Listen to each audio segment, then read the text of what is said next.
जिला पुंछ की तहसील मंडी में महकमा समाजी बहबूद की जानिब से माजूरीन के लिए खसूसी कैंप का इनकाद किया गया, जिसमें रुकन असम्बली हवेली एजाज अहमद जान बतौर मेहमान खसूसी शरीक हुए। इनके हमरा पार्टी के दीगर सीनियर लीडरान, महकमा समाजी बहबूद के तहसील ऑफिसर आजम राथर, अलमिको कंपनी के माहिरीन और मुतल्लिका महकमा का दीगर अमला भी मौजूद था। जबकि इनके अलावा कैंप में मंडी तहसील के ब्लाक लोरन, ब्लाक मंडी और ब्लाक सासरा से बड़ी तादाद में जिस्मानी तौर माजूर अफराद ने शिरकत की। इस मौका पर महकमा समाजी बहबूद की जानिब से सरकारी फलाही स्कीमों के हवाले से शुरा को तफसीली मालूमात फराहम की गई, ताकि माजूर अफराद इन स्कीमों से ज़्यादा फ़ायदा हासिल कर सकें। इस दौरान रुकन असम्बली हवेली एजाज अहमद जान ने तकरीब से खिताब करते हुए माजूर अफराद को दरपेश मुश्किलात पर तबादला ख्याल किया और इनकी बहबूद के लिए मजीद इकदाम उठाने की यकीन दहानी कराई है। इस दौरान इन्होंने MLA फंड से साल का 10 लाख रुपये महकमा समाजी बहबूद के ज़रिए एहतमाम माजूरीन के लिए देने का ऐलान किया है, जिससे न सिर्फ जिस्मानी तौर माजूर अफराद के मसाइल में कमी आएगी, बल्कि इन्हें आम जिंदगी में भी मजीद सहूलतें मैसर होंगी। कैंप के अख्ताम पर मंडी तहसील के तीनों ब्लाक से आए हुए तकरीबन 72 माजूर अफराद को मेहमानाने खसूसी के हाथों अलमिको नामी कंपनी के तहत मुख्तलिफ इकसाम के मसनूई अज़ा फराहम किए गए, जिनमें ट्राईसाइकिल, व्हील चेयर, कानों की मशीनें, बैसाखियाँ, खसूसी जूते, लाठियों समेत दीगर माजूर अफराद की ज़रूरी अशिया शामिल हैं। इस मौका पर महकमा समाजी बहबूद के तहसील ऑफिसर आजम राथर ने बताया कि सरकार की जानिब से माजूर अफराद के लिए चलाई जा रही स्कीमों को ज़मीनी सतह पर मौसर तरीके से नाफिज करने की हर मुमकिन कोशिश की जा रही है। इनका कहना था कि मसनूई अज़ा हासिल करने वाले अफराद 3 साल बाद दोबारा इनके लिए दरख्वास्त दे सकते हैं, जबकि जो माजूर अफराद इस मरतबा रह गए हैं, इन्हें भी जल्द अज जल्द मसनूई अज़ा फराहम किए जाएंगे। महकमा समाजी बहबूद के इस इक़दाम को आवाम की जानिब से खूब सराहा गया और उम्मीद जाहिर की गई कि मुस्तक़बिल में भी ऐसे कैंप्स का इनकाद किया जाता रहेगा, ताकि माजूर अफराद को मज़ीद सहूलतें फराहम की जा सके और इनकी ज़िंदगियों में बेहतरी लाई जा सके। मज़ीद तफसीलात के लिए पेश है हमारी रिपोर्ट।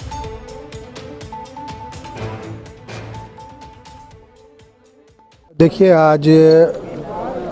मंडी तहसील के अंदर जो डिपार्टमेंट की तरफ से कैंप ऑर्गेनाइज़ किया गया, इसमें ख़ास करके जो लोग चल नहीं पाते थे या कोई उनकी मुश्किलात जो भी थी, उन तमाम लोगों को, डिसेबल लोगों को जो है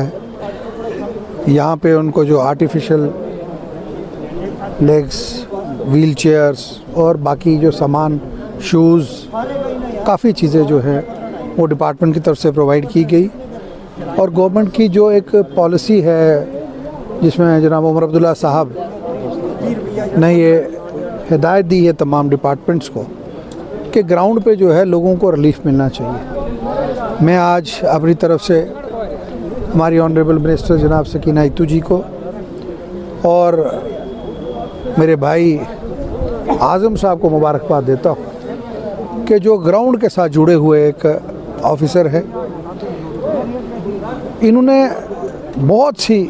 जगह कोशिश की है और हमेशा मैं देखता हूँ इनका कागज़ बनाने का, इनके डॉक्यूमेंट्स बनाने का, इनका अपलोडिंग करने का, इनका प्लानिंग करने का, इनका एक बड़ा बेहतरीन जो है एक तरीका है, जिसकी वजह से जो है हमारे लोगों को जो फ़ाइल बनाने में नॉर्मल डिस्ट्रिक्ट्स में या तहसील्स में महीने साल लगते हैं, वो यहाँ पे 15 दिनों में, 10 दिनों में ये कंप्लीट करते हैं। मैं इनको मुबारकबाद देता हूँ और जिन लोगों को आज ये फैसिलिटीज़, ये जो इक्विपमेंट्स मिला है, उनको भी मुबारकबाद देता हूँ। मैंने आज़म साहब के साथ यहाँ पे खुद कमिटमेंट की कि साल के अंदर जो हमारा अपना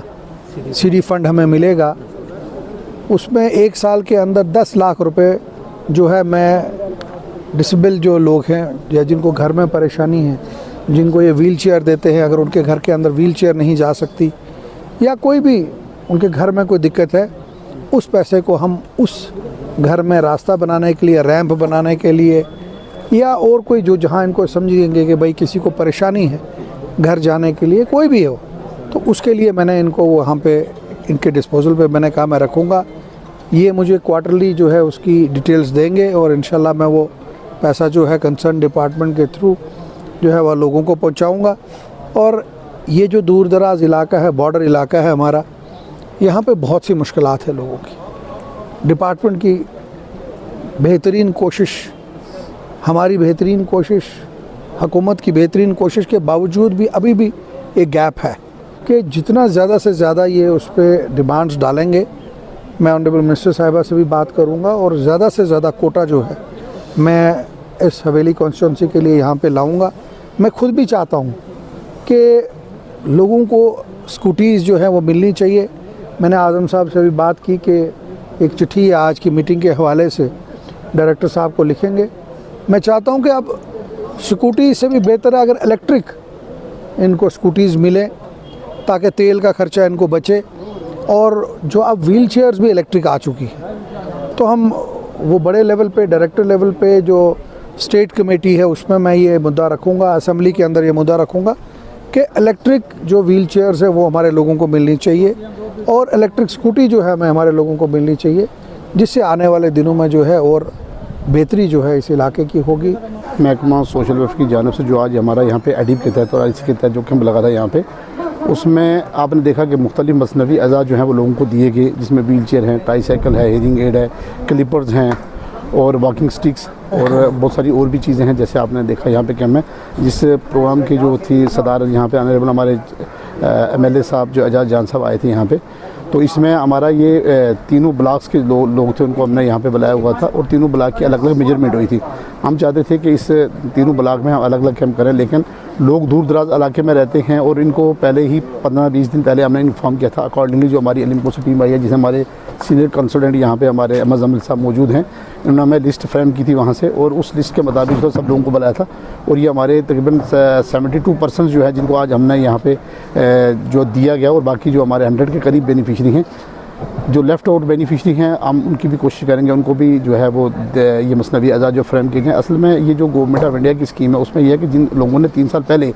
कोई भी एज़ा इनमें से जो लिया है, जैसे ट्राईसाइकिल, व्हील चेयर या कोई भी है, उसको 3 साल के बाद वो दोबारा अप्लाई कर सकता है। लेकिन यहाँ पे मैंने देखा कि बहुत सारे लोग जो हैं जिन्होंने एक बार लिया वो दूसरे साल फिर दोबारा आ जाते हैं। और हमारी कोशिश यही रहती है कि जितने भी लोग ये माजूर हैं, दूर दराज इलाके में लोग रहते हैं, जिन उनको जिस चीज़ की ज़रूरत कोशिश हम करते हैं कि अपने डिपार्टमेंट से उनको मुहैया करवा के दें। या हमारी एलिम्को से सारी चीज़ें जो है वो बन के आई हैं, जिसके एडिड हमारे सीनियर कंसल्टेंट यहाँ पे मौजूद हैं। कि मैं आपके माध्यम से लोगों से गुजारिश करूँगा, जिन लोगों ने स्कूटी के लिए फॉर्म भरा हुआ 18 साल से प्लस और 50 साल से नीचे जिन लोगों ने भरा है, लोकोमोटिव डिसेबिलिटी, ये सारे लोग जिसका उंगली कटी हुई है वो भी स्कूटी के लिए फॉर्म भरा है, तो इस तरीके से बल्क में फार्म जो है वो रिजेक्ट भी हो गए हैं। तो मेरी आपके माध्यम से लोगों से गुजारिश है कि वो फार्म अपने फार्म का स्टेटस दें, और अगर इस तरह के कोई लेफ्ट आउट बेनिफिशरी हैं वो आप भी फार्म भरवा सकते हैं। ये 31 मार्च तक की स्कीम नहीं है, ये मतलब लाइफ लॉन्ग स्कीम है, फॉर एवर के लिए स्कीम है, जब तक ये हमारा स्टेट रिहेबिलिटेशन काउंसिल जो है वो स्कूटी मुहैया करवाता है। तो इस तरह की अगर कोई बंदा व्यक्ति बचा है तो मेरी उनसे गुजारिश है वो भी फार्म अपना ऑनलाइन करे। शर्त यह है कि वो 40% से अबव डिसेबिलिटी हो और लोकोमोटिव डिसेबिलिटी हो। अगर आप हमारे चैनल पर नए हैं तो हमारे चैनल द उर्दू टाइम को सब्सक्राइब करना ना भूलें और मज़ीद ऐसी ताज़ा तरीन खबरों को देखने के लिए बेल आइकन को ऑल पर सेट कर लें ताकि आने वाली तमाम तर खबरों की नोटिफिकेशन आप तक पहुंचती रहे।